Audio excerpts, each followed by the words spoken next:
back, everybody.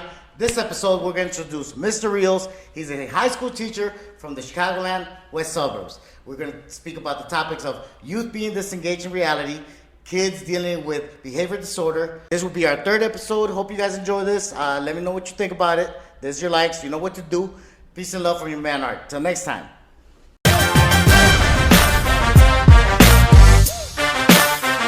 Welcome to Is Your World podcast. Introducing my good friend here, Mr. Rios. He's a teacher from the suburbs of Chicago. How you doing, Mr. Rios, today? Doing well, thank you. You want to introduce yourself just a little bit to the audience? Lifetime actually, Aurora resident. I've been teaching for the past 8 years. Love what I do. Awesome. What do you teach? So social studies, specifically bilingual students. Bilingual students. Awesome. Everybody, a lot of kids from South America.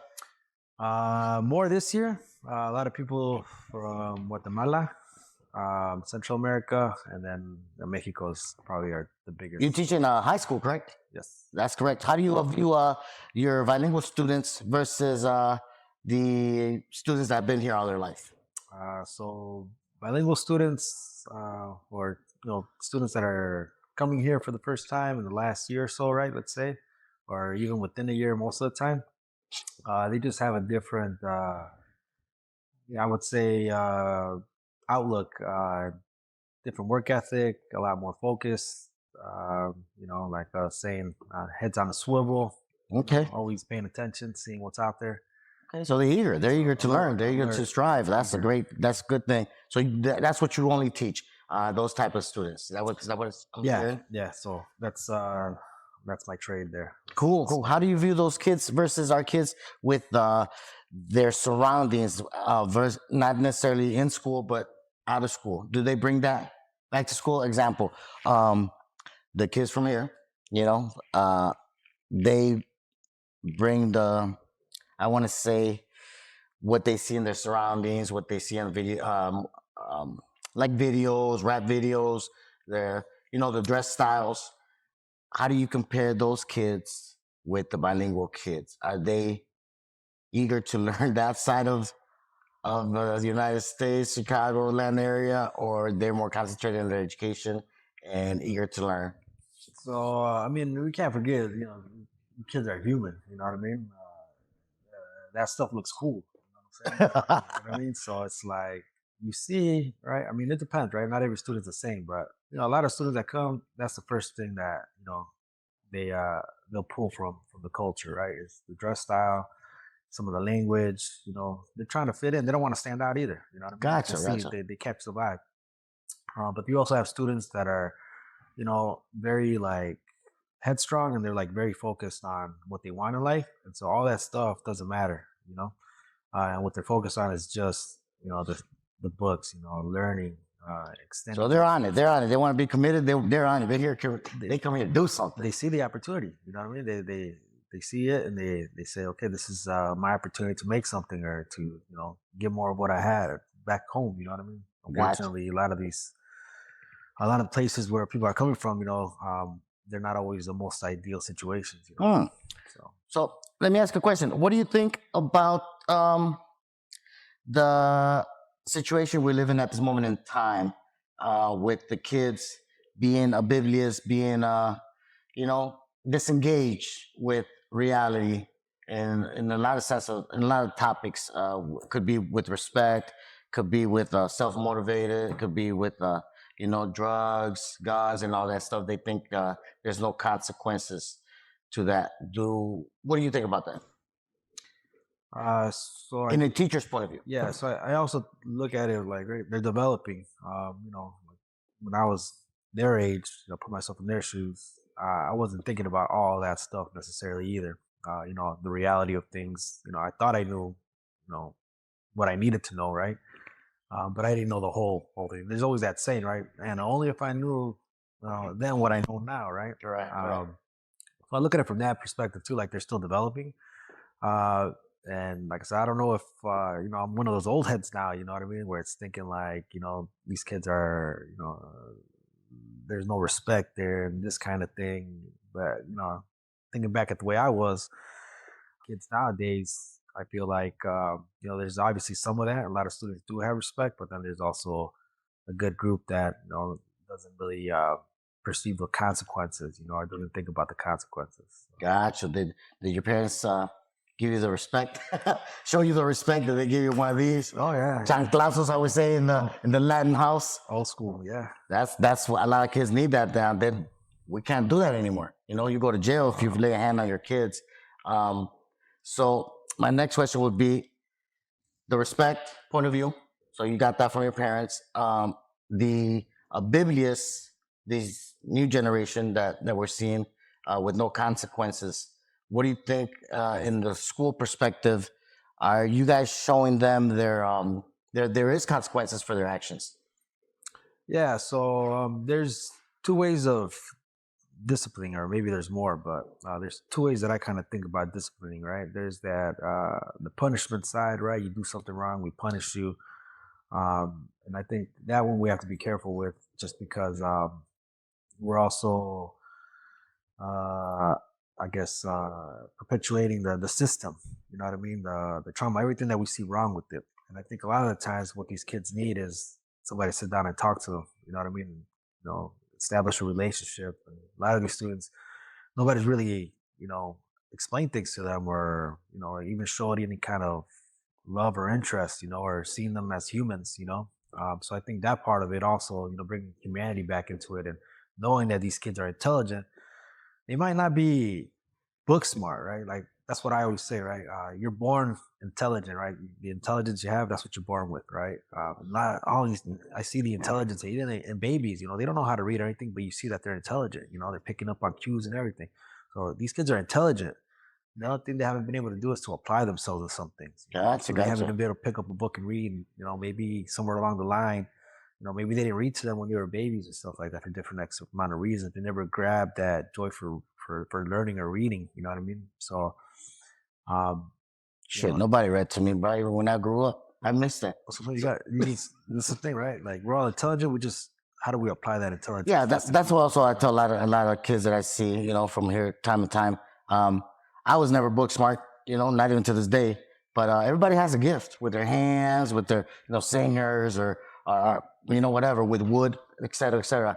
So I got to think of another question. Is there anything you would like to share with us that you've been holding back to say, or you think in your group of kids everything is perfect? In other words, in your classroom, from 1 to 10, how do you view all your kids and their surroundings? Are they perfect? Are they okay? Are they bad? How do you view them? Uh, I love it, man. They're great kids, man. But they're teenagers. Okay. Son desmadrosos, right? That's their nature sometimes. Well, that's good to know because you're the second teacher that said that in this podcast. That's great to know. So, what about the other kids out of the other classrooms? Do you guys still have in high school, like regular classrooms, and then there's a classroom just for bad kids? I forgot what The that BDs, is. That what it is? behavior disorders. No, I mean, honestly, I haven't seen that. No, No, actually, that's a good. I think Shit. they got rid of that a while ago. It must have been the last year I was in high school because I think I was one of those. No, I think I think we've come a long way, man. Like, when I used to be in school, also, things were done a lot differently. Teaching was a lot different. Teaching was, here's your notes. Well, I was in one of those rooms. I don't even know. I don't remember the name of it. Yeah. But I was one of those bad kids, so I was in that classroom. Um, are they sugarcoating it now, or because you said there's really not one of those classrooms? Yeah. You think they're sugarcoating it now that so every school is perfect and the politics bullshit that we don't want to talk about here? Yes, just yet. No. Because there's always good kids and there's always bad kids. No, they're addressing it. You know what I mean? I think To who? so there's it depends, because a lot of times when what was happening was these kids with these behavior disorders, right? Like, they didn't know how to act, so to speak, or they were rebellious. There's usually something more behind that, right? It's not just like this kid doesn't know how to behave in the classroom. Let's all stick him in a room. It's like, okay, maybe there's a learning disability there, or maybe there's a behavioral disorder or something. So they're addressing it from that perspective. So you establish what they call an individualized learning plan. Okay, let me ask you a question about that. do you really honestly think whoever's establishing that learning program that they know what they're doing? Yeah, I mean, Yeah. you got to go Okay. to Now school let me for ask you this. another thing. If you ask me, how the hell would I know? All my students were, other students were laughing at what I was causing. So I was the class clown. It took me a long time to realize I tried to learn so hard that it went in one ear, went out the other. I did thousands of notes, and when I got to the point when my teacher asked me a question, I was blank. And instead of me feeling that I was being laughed at, that I was a joke, I decided to act out. So if it took me a shitload of years to figure that out, and then I asked a cousin of mine and another friend of mine, you were a class clown too. Why did you? We kind of broke it down together. Yeah, man, I didn't want to be a class clown. I didn't want to act up. We were embarrassed of not knowing how to act when our friends were laughing at us. Something so simple, 2 plus 2, and everybody could answer. And when it came down to me, I did not know it was 4. I decided to act out. So if I'm the individual that does not know at that moment in time what's wrong, nobody's teaching me properly to comprehend and to answer a proper question. How the fuck is other adults gonna figure that shit out? I mean, that to me is called sugarcoating. Uh, I want to say this to everyone: the shit's not working. Let's break it down. Let's go back to simplicity, and let's really have. I don't hate to use this, the real conversations. I'm just one example, and if I am that kid telling the ones that are putting this together, uh, it'll be great if you show my story to whoever's putting that together and say we really don't know what's up. Uh, we really don't. Yeah. And like you said, we're gonna discuss this presence. Just being present and being heard. It goes a long way. So I think instead of talking, assuming, how about we just sit back and listen? So, like, I'm gonna sit back and just listen to you at this moment in time. What would you have to say about that? So I think I had a similar situation Yeah. with you that you had, and so something that I've come across, right, and I've thought about recently is I think I have adult ADHD. You know what I Okay. mean? Like I think it's hard. Like I get sidetracked a lot. Especially now that I'm an adult. Like I don't know if I'm becoming more aware of it or not, or I don't know if I was able to manage it better back then. But I get sidetracked all the time. So um, I think with the students nowadays, we're trying to hit it earlier, right? Trying to Mm-hmm. figure it out early. So for a Correct. student that does have ADHD, all right, let's build in some supports to make sure we keep this kid on track. Let's make we said the teachers are aware and that teachers are applying these supports. So like if I have a student that has that same situation, I know he needs constant reminders. So, if I see him kind of sidetracked, okay, that's something happening. I just a little tap on the shoulder or, a little reminder, get back to Mm-hmm. work. And usually what I do is I'll have a conversation with them about it. Hey, I know you're struggling, staying focused and just being real with them, Yeah, If I call your attention, it's not that I'm getting you in trouble or anything like that. It's just that I'm trying to bring you back into focus, I right? like that. I like So that. usually when, we have that relationship, then, it works out well for everyone because, like he sees that you're understanding, or she sees that you're understanding her. And, it's a partnership at that point. Nice. I like how you said it. Um, they're interacting with you because you're actually listening, and you're being present. So we're gonna use those words, listen and being present. I think that's gonna work out in our favor for the youth, man. It's good. It's good to talk about that stuff. So our job here is just to think about different ways, different scenarios, different situations, how to start changing the uh, the momentum that we're losing our youth. We really are. I mean, what do you think? I think we really are. You know how you said earlier, I feel old saying that when my grandparents said, I'm saying it out to my kids. There you Shit, they were right. They were right. They were right. We're right. But I think You don't think they're gonna be this right? generation's taking it to another level, man. You don't think they're gonna be right when they get older? They're gonna be right when they get older. But man, when they get older, if the kids are dropping left and right now, when they get older, shit, there's gonna be no more kids to be dropped. So that's what we have to do our job here, to start, being present and start listening, and let our voices being heard through you guys.